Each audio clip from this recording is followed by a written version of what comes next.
Chapter 3. Seth.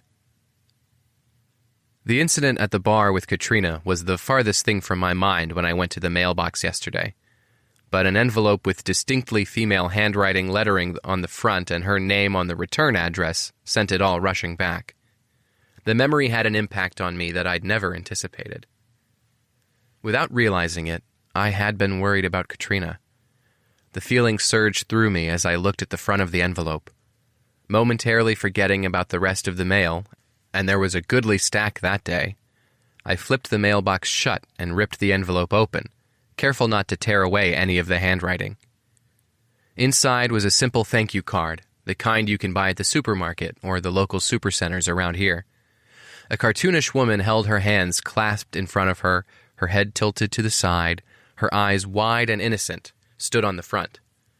On the inside, there was a butterfly flying across the right side with a blue ribbon trailing its path from the left side. Underneath that was the boldly printed, "Thank you for your kindness." Katrina had handwritten, in her very feminine and neat hand, "Dear Seth, thank you for what you did at the bar the other night. Even though I left before saying anything, I do appreciate your actions. If you ever need anything that I can help with, don't hesitate to let me know. Gratefully yours, Katrina." I read the note 3 times. The words touched me, although I'm still a bit confused as to why. Maybe it was the simplistic and straightforward words. Maybe it was that she was thankful and taking the time to let me know. Maybe it was just that she actually thanked me. I replaced the card in the envelope and walked back up the driveway to my front door. Katrina had been thinking about me all this time since the incident. I liked that I had been on her mind. I liked Katrina. Opening the front door, I eyed the envelope again, a warmth spreading through my chest, and then I walked inside and shut the door.